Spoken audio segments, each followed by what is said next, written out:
Episode की शुरुआत में हम दोनों भाइयों को एक साथ देखते हैं, मैग्ना और लॉरिट्स। मैग्ना अपने हथौड़े को एक अलमारी के अंदर रख रहा है। एक्चुअली लास्ट एपिसोड में फ्योर और रैन ने लॉरिट्स को जान से मारने की कोशिश की थी, तो लॉरिट्स ने यहाँ उन दोनों को वादा किया था कि मैग्ना अपने हथौड़े का यूज़ नहीं करेगा, उसे हाथ तक नहीं लगाएगा, बदले में वो दोनों लॉरिट्स की जान को बख्श देंगे। ये डील तो मैग्ना और लॉरिट्स दोनों को पता है, लेकिन एक और डील हुई थी जिसके बारे में मैग्ना को बिल्कुल भी पता नहीं है, जिसके अनुसार लॉरिट्स की जान बख्श दी जाएगी रैन और फ्योर की तरफ से, लेकिन बदले में जो लॉरिट्स का पेट है मिडगार्ड सरपेंट के रैग्नारॉक के दौरान फ्योर और रैन यानी जाइंट्स की तरफ से लड़ेगा। मैग्ना ने हथौड़े को हाथ लगाना तो छोड़ दिया, लेकिन युद्ध करना नहीं छोड़ा है, बस तरीका उसने बदल दिया है। यूथुल इंडस्ट्रीज़ के खिलाफ मैग्ना अब सबूतें ढूंढ रहा है, गवाहें ढूंढ रहा है, और ये सब कुछ वो शेयर करता है अपने टीम के साथ। लेकिन उसकी टीम को ये चीज़ें नहीं पसंद आती है। उनका मानना है कि इस तरह से वो जाइंट्स को कभी हरा नहीं पाएगा। हैरी अपना हाथ दिखाता है और कहता है कि तुम्हें हथौड़ा दिलाने के लिए मैंने इतनी बड़ी कुर्बानी दी है। ईमान को भी ये सब कुछ पसंद नहीं आता है और ईमान और हैरी दोनों टीम छोड़कर चले जाते हैं। दूसरी तरफ जाइंट्स के परिवार में सेक्सा की हालत बहुत ख़राब है। उसे गुलामों वाली ज़िंदगी जीनी पड़ रही है। उसके गले में एक पट्टा डाल दिया गया है लोहे का, और वो बाकी सभी के सारे काम कर रही है। तो एक्चुअली लास्ट एपिसोड में हमने देखा था कि सेक्सा ने लॉरिट्स की मदद की थी, उसे घर की चाबी दी थी, और मैग्ना को भी उसने बताया था कि रैन और फ्योर लॉरिट्स को मारने के लिए गए हुए हैं। तो इन सब के लिए उसे पनिशमेंट दी जा रही है। जायंट से हुए डील की वजह से लॉरिट्स की जान तो बची ही है, साथ ही वो उनसे पैसे भी कमा रहा है। उसका पेट अभी भी उसी लेक के अंदर है जहां उसने लास्ट एपिसोड में छोड़ा था। मैग्ना बहुत सारे ऐसे लोगों को ढूंढता है जो कि पहले यूथुल इंडस्ट्रीज़ में काम कर चुके थे, और या तो वो बीमार हो गए थे या उन्हें मुआवजा नहीं दिया गया था, तो उन्हें ढूंढकर पुलिस के सामने ले जाता है। लेकिन ये लोग ऐन वक्त पर पलट जाते हैं क्योंकि उन्हें यूथुल इंडस्ट्रीज़ से बहुत ज़्यादा डर लगता है। फाइनली हार मानकर मैग्ना अपने हथौड़े के पास जाता है। एक्चुअली मैग्ना का हथौड़ा यानी थॉर का हथौड़ा कोई मामूली हथौड़ा नहीं था।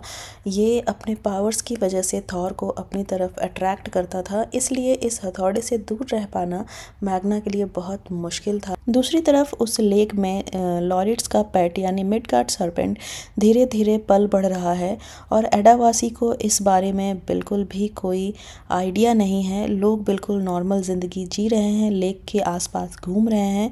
एक फैमिली के कुछ बच्चे वहाँ के डक्स को खाना खिला रहे हैं। तभी मिडगार्ड सरपेंट एक डक को अपना शिकार बनाता है, और बच्चे और वो आदमी उसे देखते हैं, लेकिन जस्ट उन्हें बिलीव नहीं होता है। वो ऐसी बातों पर बिलीव करना नहीं चाहते हैं, इसलिए बहुत नॉर्मल तरीके से वो वहाँ से चले जाते हैं। मैग्ना उस हथौड़े को लेके पहुँचता है एक पहाड़ी के ऊपर, और वो एक दूसरे पहाड़ी की तरफ उस हथौड़े को फेंकता है। उसने काफ़ी दिनों से हथौड़ा यूज़ नहीं किया था, इसलिए वो यूज़ करना चाहता था। हथौड़ा उस पहाड़ी की तरफ जाता है और वापस लौट कर मैग्ना के हाथ में आ जाता है। मैग्ना काफ़ी खुश था, और तभी उसकी नज़र पड़ती है कि जिस पहाड़ी की तरफ उसने हथौड़ा फेंका था वो पहाड़ी टूटने लगती है, और टूट कर वो शहर की तरफ एक टुकड़ा जाता है, और शहर में शहर का जो मेन पावर प्लांट था उसमें जाकर वो बड़ा टुकड़ा चला जाता है, और जिसकी वजह से पूरे शहर की लाइट चली जाती है। थोड़ी देर बाद मैग्ना पहुंचता है उसी पावर प्लांट में, ये देखने की कितना नुकसान हुआ है और उस हथौड़े की ताकत भी कि उसकी वजह से पहाड़ी का इतना बड़ा टुकड़ा नीचे पावर प्लांट तक पहुंच गया। वहाँ वो एक लेडी को देखता है जो कि उस पावर प्लांट में उस हुए डैमेज को ठीक करने की कोशिश कर रही थी। उससे बात करने पर मैग्ना को ये पता चलता है कि ये लेडी पहले यूथुल इंडस्ट्रीज़ में काम किया करती थी, और उसे भी कैंसर हो गया था, लेकिन वो रिकवर हो जाने के बाद अपना नाम बदल करके दूसरा काम स्टार्ट कर देती है। और नाम बदल जाने की वजह से ही मैग्ना को उसके बारे में पता नहीं चल पाया था, वरना वो उससे भी कांटेक्ट जरूर किया होता। मैग्ना उस लेडी से यूथुल इंडस्ट्री के खिलाफ उसकी मदद करने के लिए पूछता है, लेकिन वो लेडी बिल्कुल ही मना करती है और वहाँ से चली जाती है। वो अब यूथुल इंडस्ट्रीज़ के किसी भी मामले में पड़ना नहीं चाहती है। लेकिन जाते जाते उस वैन पर मैग्ना नोटिस करता है कि उस लेडी का जो न्यू नेम है वो लिखा हुआ है। तो एटलीस्ट उसके पास कुछ तो इन्फॉर्मेशन है ताकि वो बाद में उस लेडी से कांटेक्ट कर सके और उसे मना सके। मैग्ना पहुंचता है वोतान के पास और सारी बातें वोतान को बता देता है और साथ ही हेल्प मांगता है क्योंकि उसके पास उस लेडी का एड्रेस नहीं है। वोतान इसको अपने जादुई तरीके से सॉल्व करता है। वो अपने मुंह से कौवे की आवाज़ निकालता है और एक कौवा उड़ता हुआ उसके पास पहुंच जाता है, यानी कि अब वो कौवा जाएगा और उस लेडी का एड्रेस पता लगाएगा। एड्रेस मिल जाने पर दोनों पहुंचते हैं उस लेडी के घर। वो लेडी अपने घर पर अकेले रहा करती थी। वो फिर से अपनी कहानी सुनाती है और बताती है कि पहले वो जुटुल इंडस्ट्रीज़ के लिए काम किया करती थी, फिर उससे पता चलता है कि उसे लिवर कैंसर हो गया है और उसका बचना नामुमकिन है। ऐसे में उसकी बीवी भी उसे छोड़कर चली जाती है और काफ़ी दिन दुखी रहने के बाद फिर वो डिसीजन लेती है और वो पहुंचती है एक न्यूमरोलॉजिस्ट के पास और उस न्यूमरोलॉजिस्ट के सजेशन से वो अपना नाम बदलती है और काफ़ी कुछ रिचुअल करने के बाद उसका कैंसर ठीक हो जाता है। और तभी वो डिसाइड करती है कि वो किसी तरह का कोई बदला नहीं लेगी और अपनी बाकी की ज़िंदगी शांति से बिताएगी। और यही रीज़न है कि वो मैग्ना की कोई हेल्प नहीं कर सकती है। मैग्ना और वोतान वहाँ से वापस लौटने लगते हैं। तभी मैग्ना की नज़र पड़ती है एक तस्वीर में जिसमें वो और उसकी बीवी की फ़ोटो थी। वो बताता है कि मेरी एक गर्लफ्रेंड थी जिसका नाम ग्री था, उसके पिता को भी कैंसर हो गया था और वो मारे गए, और एक और मेरी फ्रेंड थी इसोल्डा जिसे कि मार दिया गया उन्हीं लोगों द्वारा।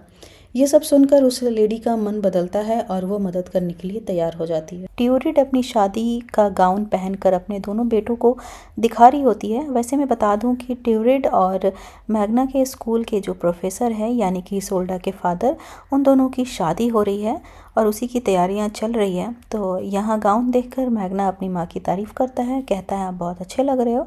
लेकिन लॉरिट्स से पूछने पर लॉरिट्स अपने ख़राब मूड का गुस्सा जो अपनी माँ पर निकाल देता है और ट्यूरिड को बहुत बुरा लगता है। वो वहाँ से रोती हुई चली जाती है। मैग्ना इस बात के लिए लॉरिट्स को डांटता है। वो कहता है कि तुम बस इतना तो कह ही सकते थे कि आप अच्छे लग रहे हो। फ्योर को ये बात पता चल गई है कि मैग्ना ने हथौड़े को हाथ लगाया था और उसका यूज़ भी किया था, तो इसलिए वो पहुँचता है लॉरिट्स के पास, उसे धमकाता है, मारने की धमकी देता है। उन दोनों के बीच डील हुई थी कि थॉर हथौड़े को हाथ नहीं लगाएगा तभी फ्योर लॉरिट्स की जान बख्शेगा। तो यहाँ वो लॉरिट्स को बहुत मारता है और कहता है कि अगर मैग्ना हथौड़े को हाथ लगाता है तो इस बार वो जिंदा नहीं बचेगा, और धमकी देकर वहाँ से चला जाता है। वोतान और मैग्ना दोनों जाते हैं उस लेडी के घर ताकि उसे गवाही देने के लिए ले जा सके। घर पर नॉक करने पर लेडी दरवाज़ा नहीं खोलती है।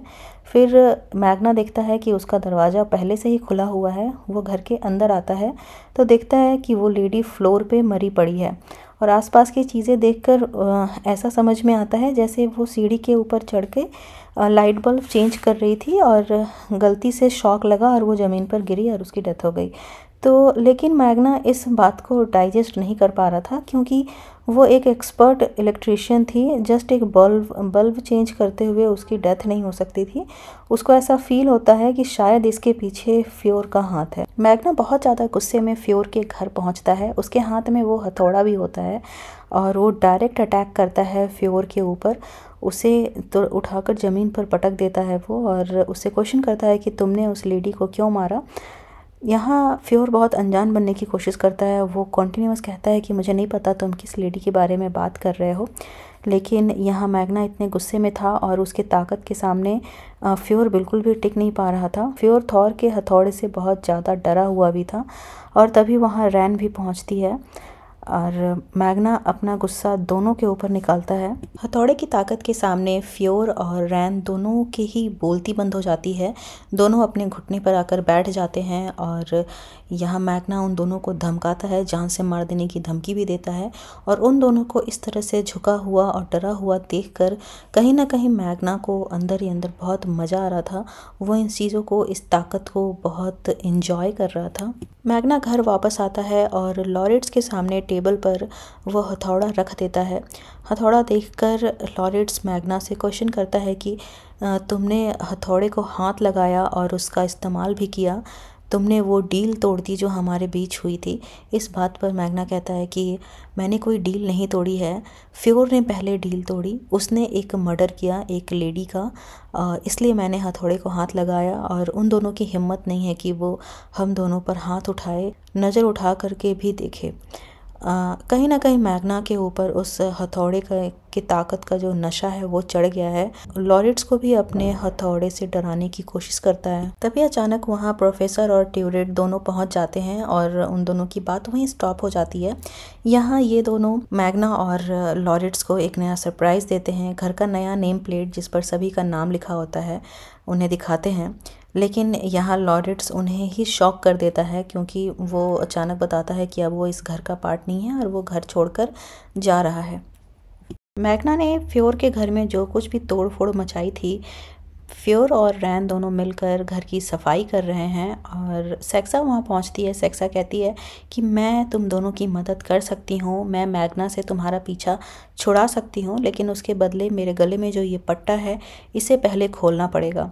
फ्योर इसके लिए तैयार नहीं है, लेकिन रैन बहुत सीरियस होकर उसकी बात सुनती है क्योंकि उन दोनों को अब समझ में नहीं आ रहा है कि कैसे मैग्ना को हैंडल किया जाए। तभी अचानक वहाँ लॉरिट्स सारा अपना बोरिया बिस्तर लेकर उनके घर पहुँच जाता है। एक्चुअली उसने जो घर छोड़ा तो वो डायरेक्ट यहाँ पहुँचा। उसे ऐसा लगा कि ये लोग इसे अपने घर पर रख लेंगे, लेकिन जैसा कि आप लोग भी समझ गए होंगे, उन सब ने मिलकर उसकी बहुत बेइज्जती की और ऑफ कोर्स अपने घर पर नहीं रखा उस बेचारे को। लॉरिट्स वहाँ से निकल जाता है और अब उसके पास रहने के लिए कोई भी जगह नहीं है और अपने किसी फ्रेंड से ये सब कुछ शेयर भी नहीं कर सकता है। इसीलिए पहुँचता है वो उस लेक के किनारे जिस लेक में मिडगार्ड सर्पेंट रहता है। वो अपने बच्चे को यानी मिडगार्ड सर्पेंट को बुलाता है।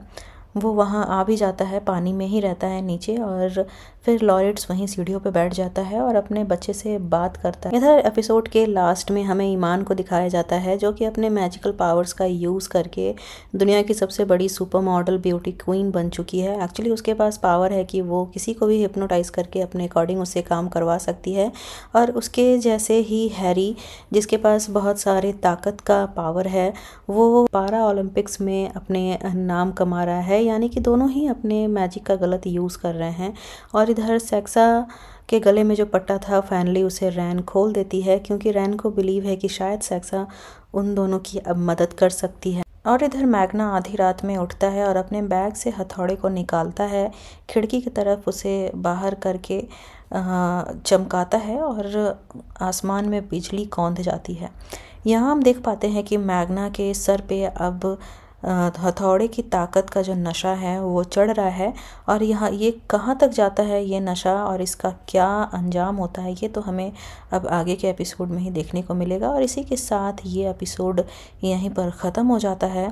आपको मेरा ये वीडियो कैसा लगा, एक्सप्लेनेशन कैसा लगा? वीडियो पसंद आया होगा तो प्लीज़ लाइक कर दीजिएगा, चैनल को सब्सक्राइब कर दीजिएगा, और इसके बाद के सारे जो एपिसोड्स है वो मैं बहुत जल्दी आप लोग उसके एक्सप्लेनेशन के साथ बहुत जल्दी आप लोगों से मिलती हूँ। Till then bye bye.